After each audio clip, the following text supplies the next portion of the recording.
said this many times, but our lab final is Tuesday, and like last time, kind of learned the hard way, we're going to start at 1 p.m. So the lab exam is going to start at 1 p.m. on Tuesday. 1 p.m.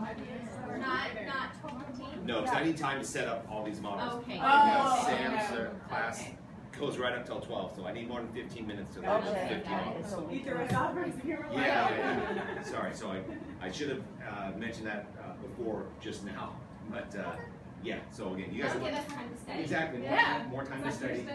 Yeah. Okay, so the lab exam format, it's going to be 50 identification questions, roughly 25 boning landmarks, roughly 25 muscles. Only identification. I'm not going to ask you to describe the function, anything other than here's something labeled, tell me what that bone is, what that bony landmark is. When in doubt on the bones, it's going to be a bony landmark. Right? So more than likely, I'm not going to have a label on the humerus. I'm going to have a label on one of the many bony landmarks on the humerus. Okay. So 25 bony landmarks, approximately 25 muscles, labeled for identification. And muscles, no function either? Correct, yeah. Okay. On the lab exam, just hey, here's a muscle, gluteus maximus, deltoid, pectoralis major, etc. Now, on the lecture exam, which is Wednesday at normal time, 1:15. Sorry, thank you. 12:15. That's where, yeah, I'll ask functional questions about all the muscles, specific questions about individual bones. But yeah, any functional-based questions will be on the lecture exam. So unlike our first lab exam where there was a little bit of both, it's going to be purely identification lab, functional questions, and lecture. So now, as far as that goes, I think I've said this before, but again, there's a lot more material in this second unit than the first unit. It's still graded the same, 50 points for the lab exam, 100 points for the lecture exam. But unlike the first exam, the lecture exam is going to be 45, the first exam was 45 2-point questions. This one's going to be 85 to 90 1-point questions, okay, with 10 or 15 points worth of short essay questions.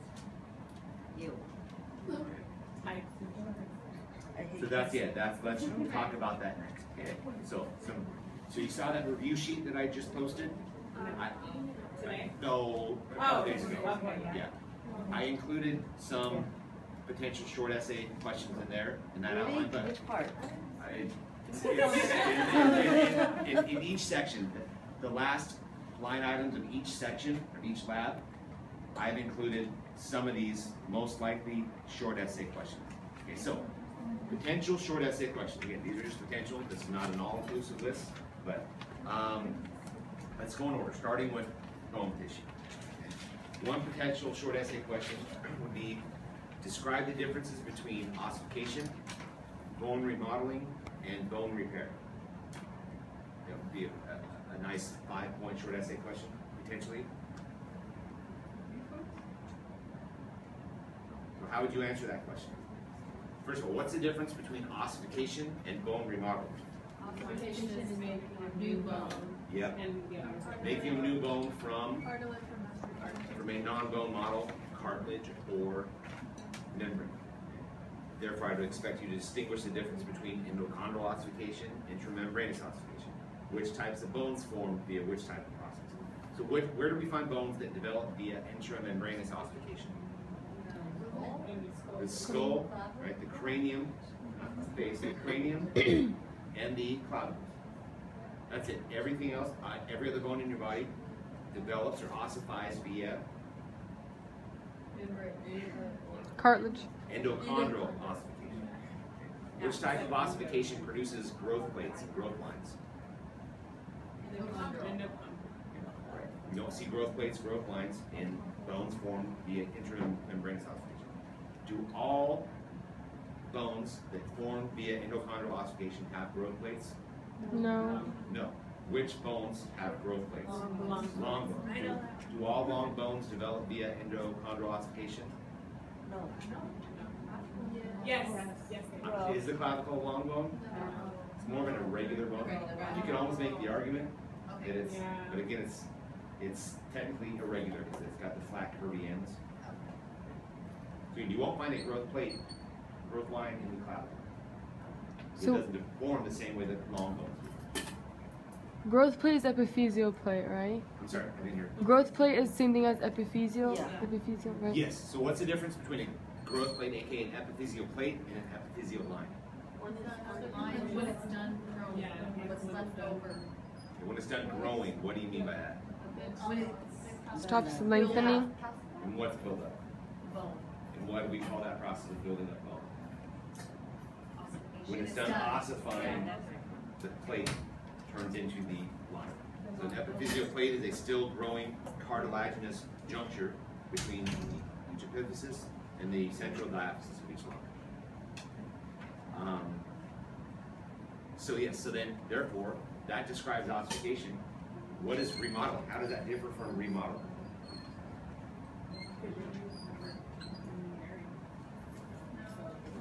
Not You're constantly It's not remodeling. right. Are we constantly ossifying? No. No, but we are constantly remodeling. Are we constantly healing bone? No. Hopefully not, right? But we're constantly remodeling our bone. So remodeling isn't repair, right? It's just simply, right, when we store excess calcium on our bone, the deposition of excess calcium on our bone to make our bones thicker, stronger, denser, the whole, right? Yeah. So, that being said, that perfectly segues into another potential short essay question, would be describe in detail the homeostatic regulation of blood calcium. That is essentially a detailed description of bone remodeling.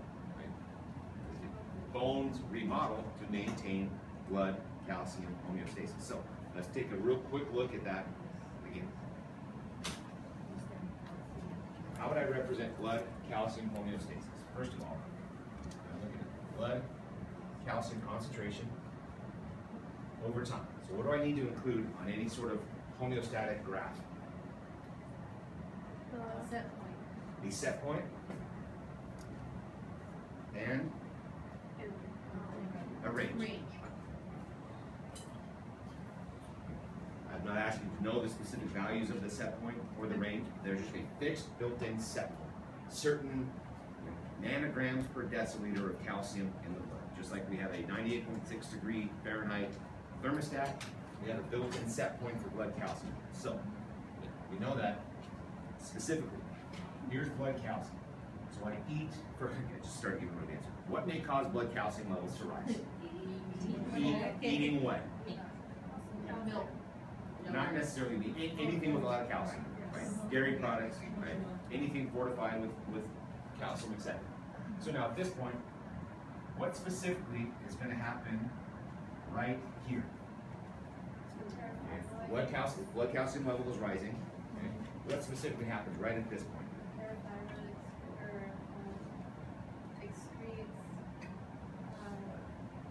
Calcitonin. No, not the calcium.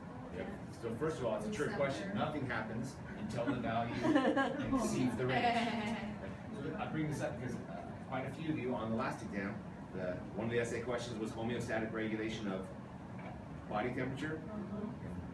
It's really important to understand that these mechanisms don't kick in until the value exceeds the range. Right? So there's a little bit of a buffer zone, right? With body temperatures plus or minus a degree, right? We're not constantly sweating, and then 2 seconds later we're shivering, and then sweating and shivering, right? There's a buffer zone. It's not until the temperature fluctuates outside the range. So nothing happens here.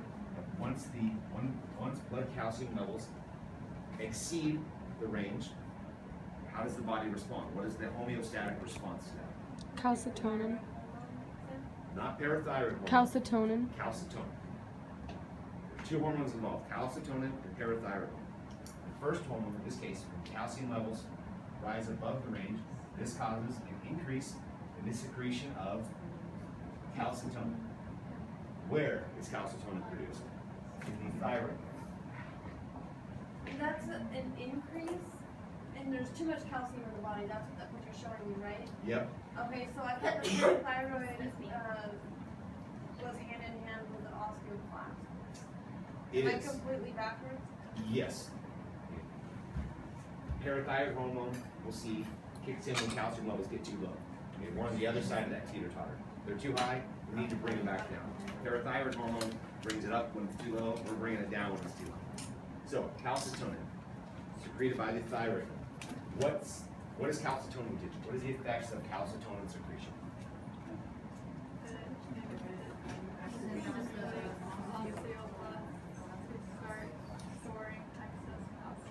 So in this case, calcitonin stimulates osteoblasts. What are the blast cells? The bone building cells. They blast the bone full of calcium. That's maybe one way to look at it. These osteoblasts take that excess calcium, take it out of the blood, stick it onto the bone, making the bone denser, stronger, etc. What effect does calcitonin have on osteoclasts?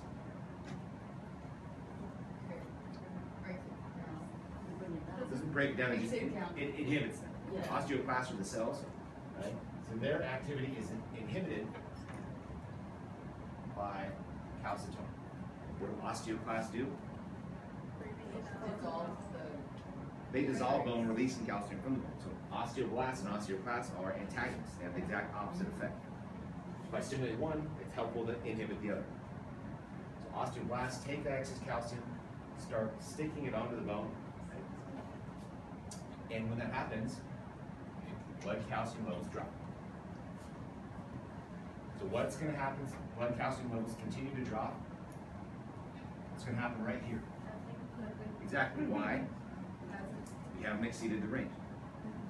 Again, unless I eat some calcium, okay, more than likely, over time, that's going to continue to drop. As soon as the value drops below the range, what happens here? Parathyroid hormone is released. This triggers the release of parathyroid hormone from where? The parathyroid gland. What does parathyroid hormone do? What's its specific effect? Released osteoclasts. What does it do to the osteoblasts? Brings them down. Right? Shuts down the bone building cells and stimulates the bone eating cells, the osteoclasts. When osteoclasts become activated, they start enzymatically breaking down bone. That releases calcium from the bone back into the bloodstream. Blood calcium levels begin to rise. So, is this a complete summary description of this whole process? No. Is it 5 points worth of answering? Yeah. No, what am I leaving out? Pretty good. It's close. This would be a solid 4 out of 5. Okay. What am I missing? A title. Well,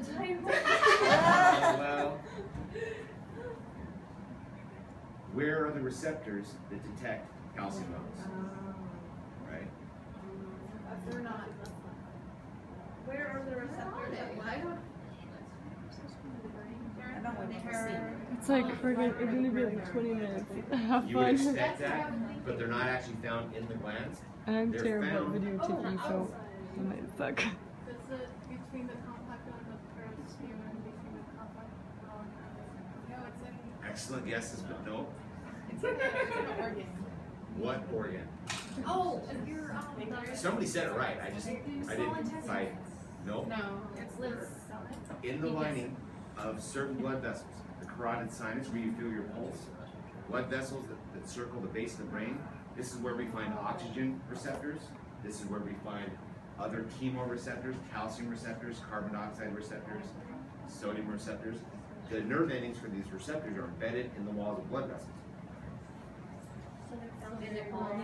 So when blood flows through the vessel, any calcium dissolved in that blood, there are little nerve endings that project right into the lumen of these blood vessels, and that's where they detect changes in oxygen, changes in calcium.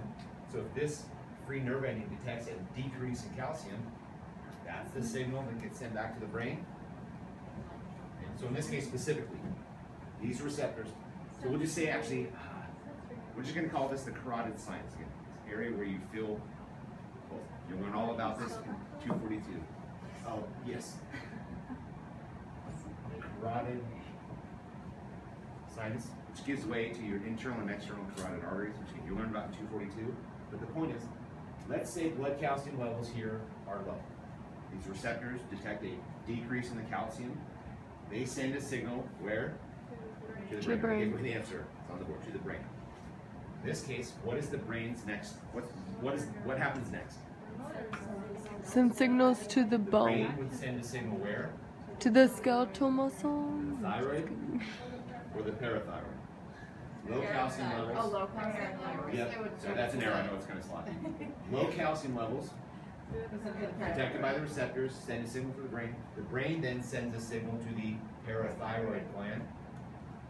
The parathyroid gland then starts secreting parathyroid hormone into the bloodstream. Parathyroid travels through the blood vessels in the periosteum into the bone, activating the bone cells, the osteoclasts.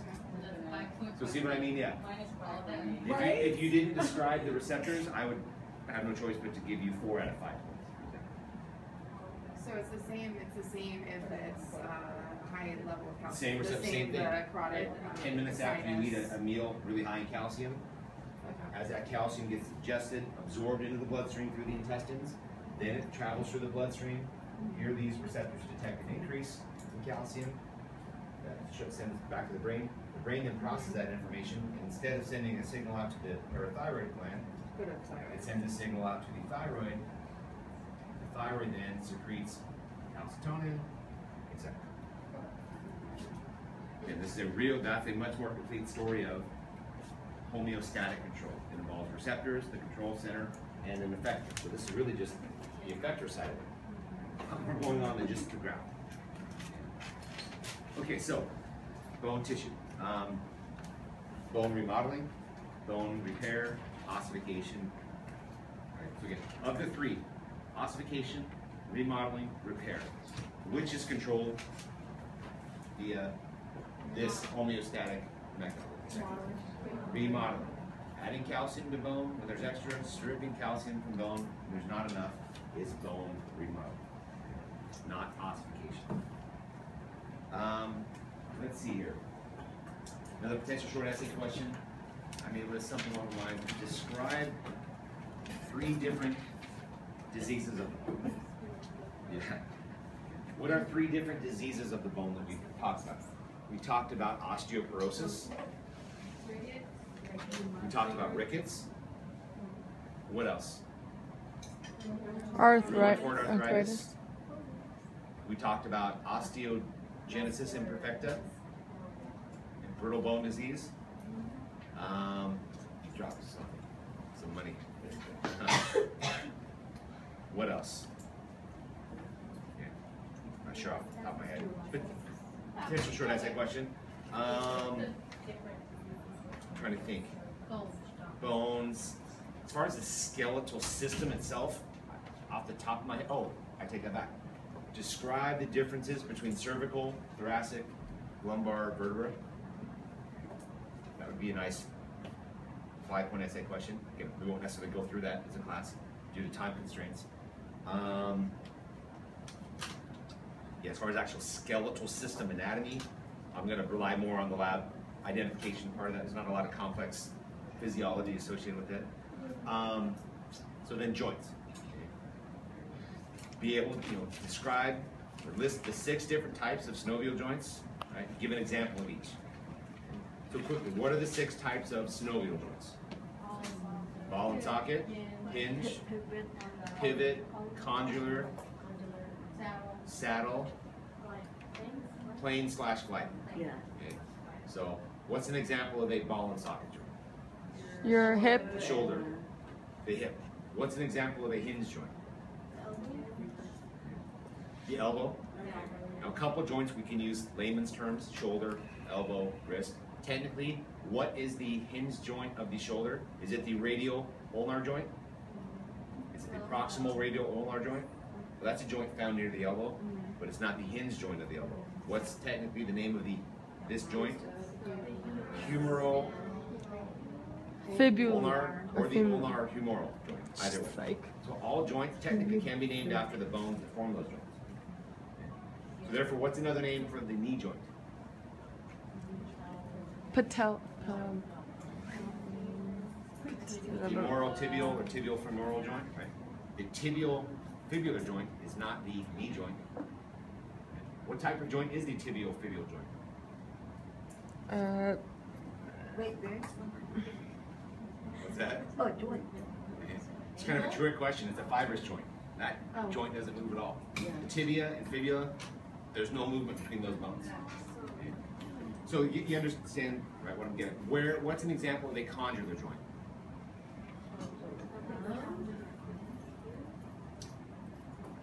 More anatomical. This is the metacarpal phalangeal joints. Mm-hmm. So just saying a knuckle, well, this is a knuckle, this is a knuckle, right? I'm looking for some anatomical specificity, right? In many cases. So you get the gist with that. Same time, be able to describe how we classify joints, or there are three joint classifications based on structure. What are those three classifications? Synovial, cartilaginous, and fibrous. Describe the differences between each and give an example of each. That could be a potential short essay question. Joints, that was pretty much it. All I can think of for joints. For muscle tissue, obviously, you know, be able to describe the sliding filament theory of muscle contraction. Ew. That's probably a 10-point question. Ew. So what I was alluding to earlier, I haven't fully made up my mind yet, but I may have, if I have, instead of 10 points of short essay, if I have 15 points of short essay, that might include your choice of answering 3 5-point questions, 2 5-pointers, or sorry, 1 5-point question and 1 10-point question. Okay. So one of the 10-point questions, that sliding filament theory of contraction, that's a really, really pretty significant question. So that could potentially be a 10-point short essay question, or, like I said, I haven't completely fine-tuned the exam, but if there's only 10 points of short essay question, it might be 1 10-point question or 2 5 points. Like I said, I'm not making, I don't know yet, but as far as muscle goes, yeah, be able to describe the sliding filament theory of muscle contraction. Yeah. What's the first step and what's the last step? What's the first step of the process? Okay. Goes down. Right. Where does that action potential come from? Neuron. What type of neuron? Motor neuron. A motor neuron, right, from the brain, but yeah. Motor neuron sends an action potential, right? It activates a series of events that ultimately produces binding, bending, relaxing, recall. What's the last step of the process?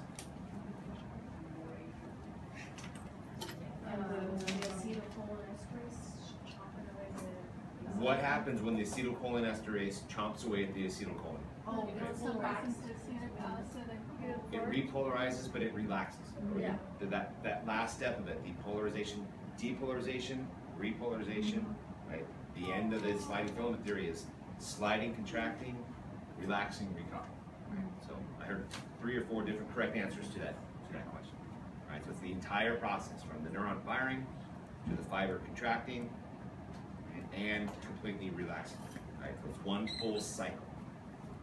Contraction and the relaxation. Another potential short essay question. Draw and label, completely draw and label a sarcomere. Yeah, good. It's the reason why I was stressing that in class. Yeah. And it can look like a one on your board, right? It's, yeah. As long as I can make sense of it. Let's see what else. Identify a draw and label a sarcomere. Yeah. Potential short essay questions. Movements. It's kind of hard to think of a one large question. I mean, yeah, I suppose I could potentially see it. Describe 6 specific different body movements and describe the joints involved. But I'm going to ask specific movement questions in the multiple choice true false format. So yeah, I'm sorry. Oh yes, thank you. List and describe 3 or 4 diseases of the muscle. Okay. Or describe 4 diseases, pathologies, conditions that affect the neuromuscular junction. Maybe that would be a better way of phrasing the question. So what are some examples of diseases that occur when neuromuscular junction sequencing, the sequence of events that occurs at the neuromuscular junction gets disrupted? Muscular dystrophy? No. Well, technically, muscular dystrophy is a muscle disease. It doesn't necessarily affect the neuromuscular junction.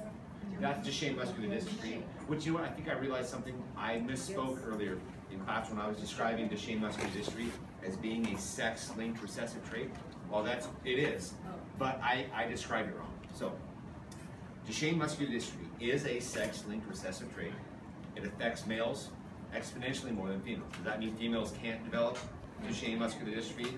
They absolutely can, but it's right. Just like baldness, color blindness. These are also sex-linked recessive traits that affect males more than females. So I mistakenly said in class yesterday, that happens because it's found on the Y chromosome. No, I think I would know this by now. It's found on the X chromosome. Yeah.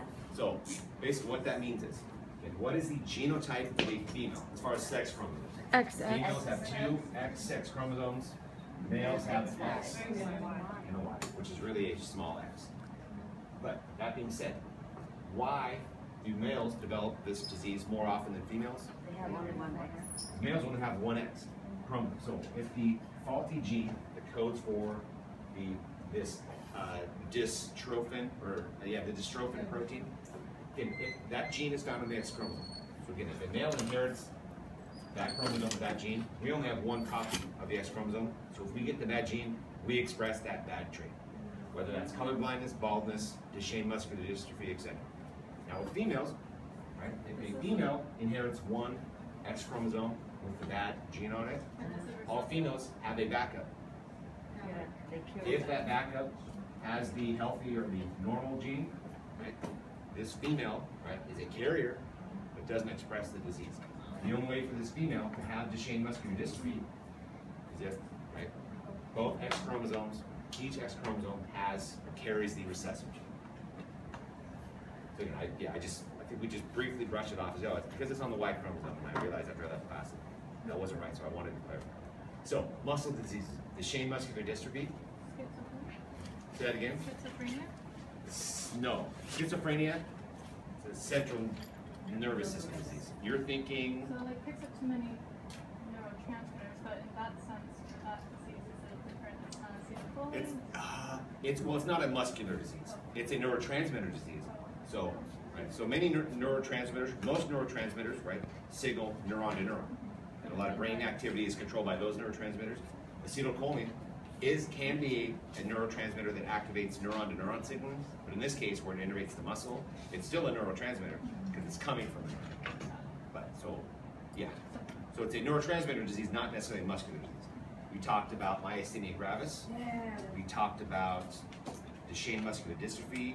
We talked about flaccid and spastic paralysis. We talked about botulism, curare poisoning. Each one of those has a slightly different mechanism at the neuromuscular junction. One blocks the receptors, one prevents the release of acetylcholine. Right? Again, review that material, okay? Potential short essay question. Right? Describe 3-4 different muscle diseases. Let's see, what else?